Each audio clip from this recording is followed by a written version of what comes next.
Hello बच्चों, स्वागत है आप सबका सनराइज क्लासेस के फ्री एजुकेशन में।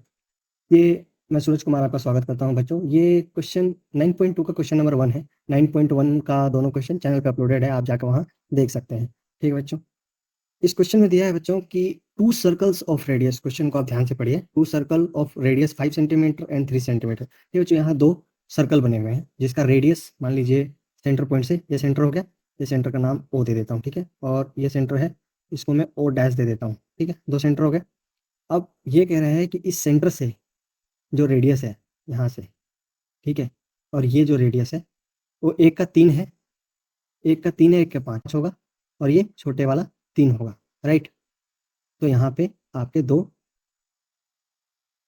रेडियस के दिए हुए हैं। ठीक है, चलिए, वो कह रहा है बच्चों कि इंटरसेक्ट एट 2 पॉइंट। दो जो सर्कल है वो अपने आप को दो जगह पे इंटरसेक्ट करते हैं। देखिए, ये जो सर्कल दोनों बना हुआ है, ये 2 पॉइंट पे अपने आप को इंटरसेक्ट करते हैं। एक यहाँ पे, फिर ये खुल गया, और फिर ये खुल गया, और फिर ये दोबारा आके यहाँ पे टक्कर मार रहे हैं, मतलब इंटरसेक्ट कर रहे हैं।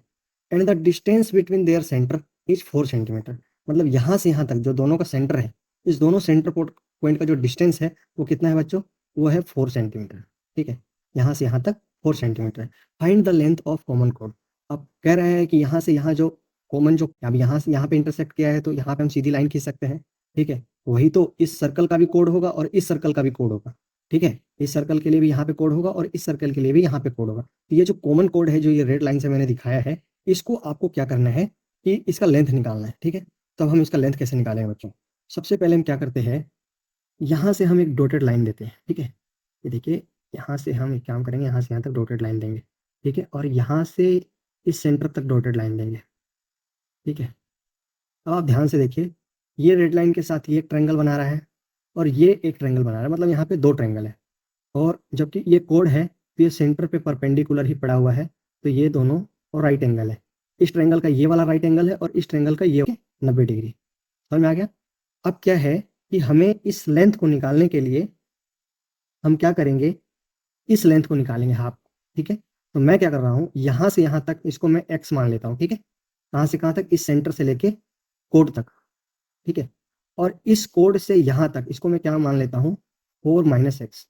ठीक है, समझ में आ रहा है बच्चों? 4 - x क्यों? क्योंकि ये पूरा ही सेंटर टू सेंटर का जो डिस्टेंस है वो है 4 सेंटीमीटर। तो जब हम यहाँ से यहाँ तक 4 से x को माइनस करेंगे तो ये जो बचा हुआ एरिया है वो 4 - x होगा।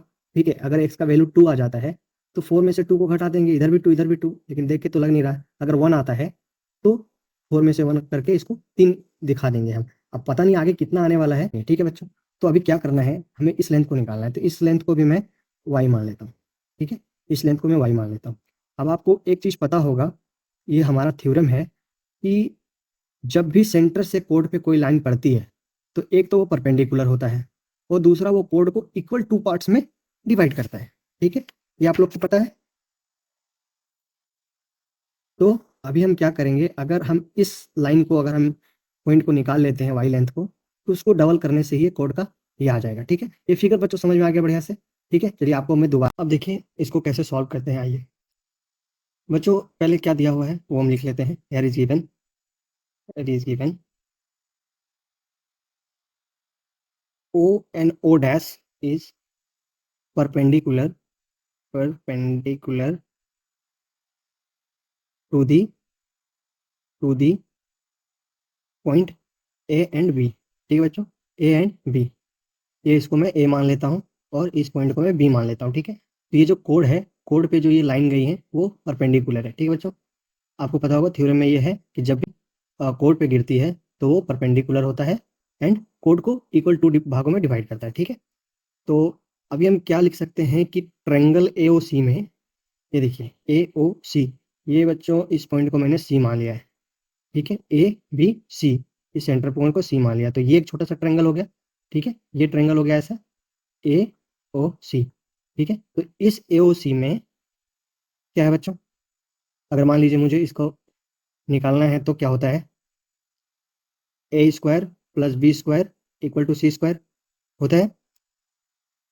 इस पार्ट का मान लीजिए A, B और C है, तो पाइथागोरस थ्योरम क्या होता है बच्चों, A² + B² = C², यही होता है। ठीक है, वो पाइथागोरस थ्योरम में क्या होता है, A² B² = C²। ठीक है, इन दोनों का ऐड का ये स्क्वायर होता है। तो अगर मैं इसके हिसाब से चलूँगा तो ए स्क्वायर क्या है बच्चों, ए स्क्वायर एक्स है, तो एक्स का स्क्वायर हो जाएगा। बी स्क्वायर क्या है बच्चों, वाई है, वाई का स्क्वायर हो जाएगा। और सी क्या है बच्चों, सी ऑलरेडी आपको 3 दिया हुआ है, ये रेडियस है। ध्यान दीजिए इस सर्कल का यहाँ तक सेंटर तक ये पॉइंट रेडियस है और ये 5 हो जाएगा, ठीक है, ये भी एक रेडियस है। तो ये हो जाएगा बच्चों 3, 3 का क्या हो जाएगा स्क्वायर 9 हो जाएगा, ठीक है। अब मैं इसको क्या करूँगा, वाई को इधर लेके आ जाऊँगा, वाई स्क्वायर, और एक्स को इधर लेके आ जाऊँगा इक्वल टू के इस तरफ, तो ये हो जाएगा 9 इसका स्क्वायर माइनस एक्स स्क्वायर, ठीक है। ये हो गया एक, ये हमारे पास एक इक्वेशन निकल गया इस ट्रायंगल के हिसाब से, ठीक है। अब मैं ट्रायंगल ए, सेम ट्रायंगल के साथ ये ए ओ डैश सी, ए ओ डैश सी, सिर्फ सेंटर चेंज हुआ है, जो इसके बगल में ट्रायंगल है ऐसा वाला, ये पार्ट कॉमन है, ए सी, ये ओ डैश है, ये सेंटर, ठीक है। इसका रेडियस कितना है 5। तो अभी मैं क्या कर सकता हूँ, सेम फार्मूला के साथ मैं क्या लिख सकता हूँ, a square plus b square equal to C square के साथ, कि ये जो पार्ट है ये 4 माइनस एक्स का स्क्वायर है, ठीक है, समझ में आ गया। और ये बी स्क्वायर क्या है, वाई है, यहाँ भी सेम ही होगा ना, ये तो कॉमन है बी, ये कॉमन है, तो ये हो जाएगा आपका Y square equal to C square कितना हो जाएगा बच्चों 25, मतलब 5 का स्क्वायर। आइए ये बच्चों क्या है, ध्यान से देखो, ए माइनस बी का होल स्क्वायर है, फार्मूला क्या होता है, ए माइनस बी का होल स्क्वायर का फार्मूला क्या होता है, a square minus 2ab plus b square, ठीक है।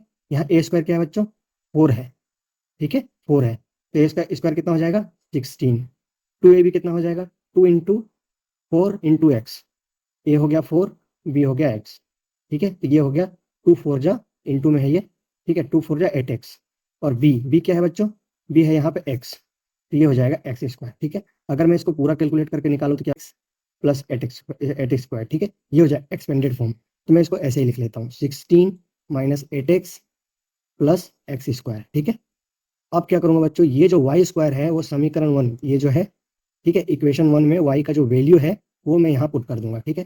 तो क्या हो जाएगा प्लस 9, ठीक है, माइनस एक्स स्क्वायर, ठीक है। कोई डाउट है, यहाँ से यहाँ तक देखो जो लाइन खींचा मैंने, ये वाई का वैल्यू रखा है, ये देखिए ये वाई का वैल्यू रखा है, और ये जो है ये जो हो जाएगा 25, ठीक है।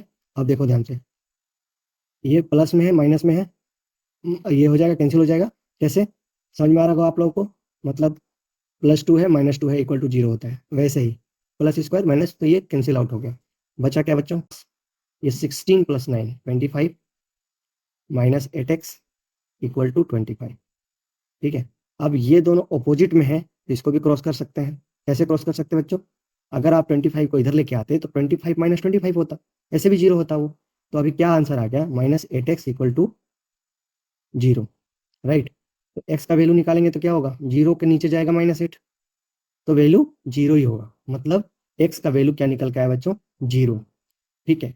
अब इस x के वैल्यू को अगर मैं इक्वेशन 1 में पुट कर दूं, जो कि लिखा हुआ हमारे पास y square equal to 9 minus x square, ठीक है। तो अगर मैं इसमें पुट कर दूं तो 9 माइनस 0 हो जाएगा, मतलब 9 हो जाएगा, तो वाई स्क्वायर इक्वल टू 9, तो वाई रूट अंडर 9 मतलब 3, इसका स्क्वायर हटेगा तो इसका भी स्क्वायर हटेगा, ये जिस चीज़ का स्क्वायर है, तो ये आ गया बच्चों वाई इक्वल टू 3, मतलब यहाँ से यहाँ तक जो है ये लेंथ है 3। अब क्या है, ए बी इक्वल टू क्या है बच्चों, A B equal to A C and plus, ये देखिए ए सी प्लस बी सी, ठीक है, ए सी प्लस बी सी यही है ए बी का मतलब। तो यहाँ पे ए सी क्या है बच्चों, ए सी भी 3 है, ठीक है, और बी सी भी 3 होगा क्योंकि ये दोनों इक्वल पार्ट में डिवाइड हुआ था, तो 3 3 6 हो जाएगा, ठीक है। इसका 6 सेंटीमीटर आंसर हो जाएगा। आप इसको ऐसे भी लिख सकते हैं कि ए बी इक्वल टू 2y, आप इसको यहाँ पे ऐसे भी लिख सकते हैं ए बी इक्वल टू 2y, और 2 इंटू 3 इक्वल टू 6, ठीक है। आई होप आपको ये समझ में आया होगा। वीडियो को लाइक कर दीजिए, चैनल को सब्सक्राइब कीजिए और अपने दोस्तों के साथ ज़्यादा से ज़्यादा शेयर कीजिए, ठीक है बच्चों। मिलते हैं बाकी नेक्स्ट क्वेश्चन में, क्वेश्चन नंबर 2 में। Thank you, have a nice day.